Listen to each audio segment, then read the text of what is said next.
David and Emma looked at each other across the table. The young couple were happy. The food was delicious, the light from the candles was soft and the music was perfect. David looked at Emma's beautiful smile. All the pain of his last breakup disappeared. All his doubts and fears about love had gone. His hand reached out and touched hers. "I want to ask you something." David searched her eyes. Could she guess what was coming?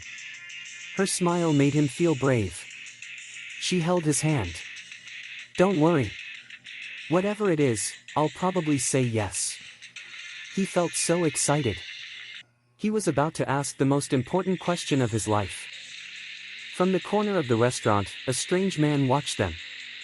He sat very still at his table. He held a menu but he wasn't reading it. Instead, his cold eyes looked only at the young couple. Back at their table, David suddenly felt nervous. "Excuse me," he said to Emma. He pushed his chair back and went to the toilet. As he looked in the mirror, he told himself, "Come on, David, come on. You can do this, mate. She's crazy about you." Feeling ready, he went out of the bathroom. He almost walked into the extremely tall man who was waiting by the door. The man's eyes were a cold, bright blue. His face was pale with a sharp, pointed nose and thin, pale lips. "Oh, sorry," said David. "Which one?" the man hissed. He spoke with a strong and strange accent. David had never heard that accent before. For a moment, David was confused. Then he realized what the other man meant.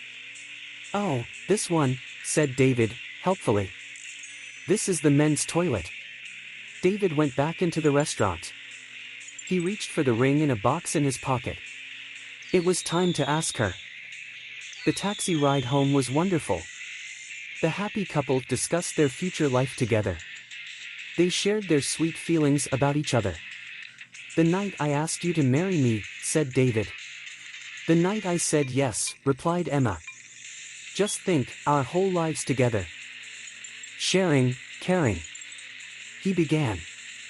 "Loving, giving." Emma finished his sentence. They smiled at each other in loving excitement. "You are so wonderful," said David. "And you're absolutely beautiful," said Emma. "I've never met anyone so lovely and kind. I'm so happy I could sing." They entered their block of flats, holding hands. A tall man watched them from the shadows. Which one? He asked himself. He watched the building. He was waiting for a light to come on to show him which flat was theirs. 1 minute passed, 2, there it was. The light went on in a third-floor window. He saw Emma for a moment as she closed the curtains. How many times had he stood on a corner like this?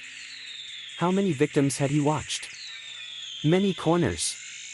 Many victims. His pale lips formed a thin smile. He moved out of the shadows to the door and pressed the buttons for every flat. The vampire was always pleased when people lived in flats. Sooner or later someone always let you in. Silly humans. They thought you were someone's pizza delivery. It was a kind of invitation. And that was all he needed to enter a home. He climbed the stairs to the 3rd floor and walked down the hall. He didn't make a sound. He could hear the young couple laughing and talking. He put his ear against the door. He could hear what they were saying and he was happy. Young love made the sweetest blood.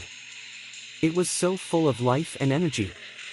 "I feel as if I'm in a film," she was saying. "More like a dream," he replied. "Yes, a dream. How lucky we are.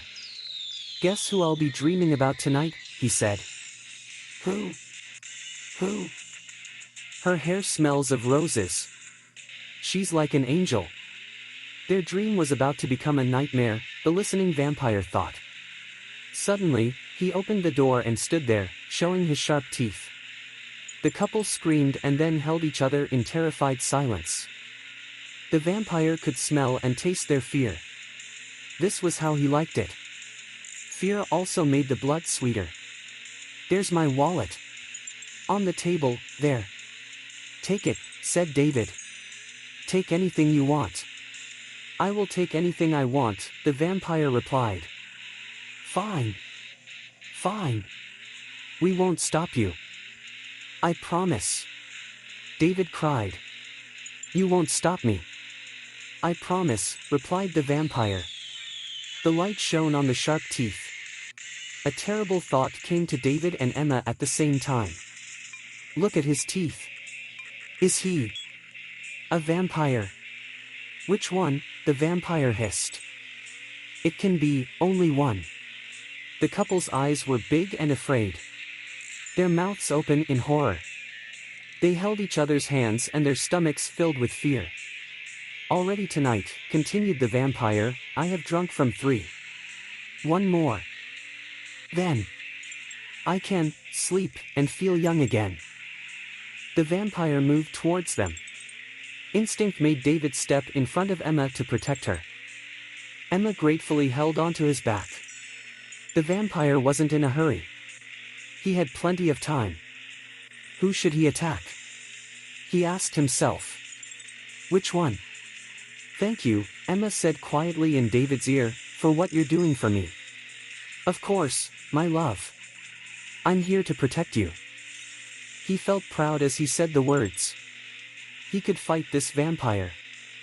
All he needed was a piece of wood or something to push through the heart. He looked around for something. You're so brave to offer yourself, continued Emma. Sorry, asked David. What are you talking about? Oh, said Emma.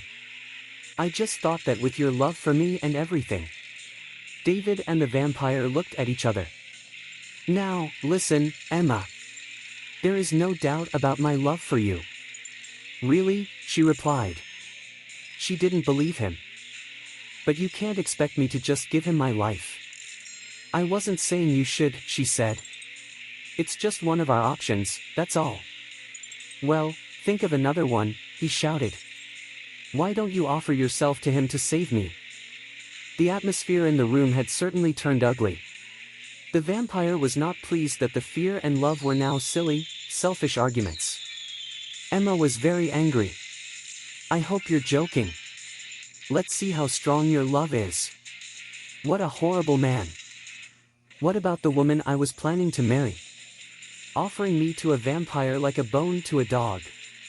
You said my hair smells of roses, she cried. All right. Relax. David was a little embarrassed to be having this argument in front of a stranger. I'm an angel. You said, she carried on shouting. Must. Drink, shouted the vampire angrily as he came even closer. He wanted to make a quick kill. Then he could get away from these terrible people as soon as possible. His eyes opened wider and his teeth were bared. Which one? Her. David pointed at his future wife. Him, screamed Emma in anger. Please, him. The vampire approached David. She's younger. Sweeter, said David. The vampire turned to Emma. He's bigger. There's more of him. She pointed at David. Suddenly the vampire felt tired. He had been killing for many centuries. Listening to them was depressing. How could he feel good by drinking the blood of either of these disgusting creatures? He looked down at their terrified faces and shouted, "Bad blood." And with that, he disappeared into the night air and left Emma and David alone together. Together, as they had promised, for the rest of their lives. Story written by Clive.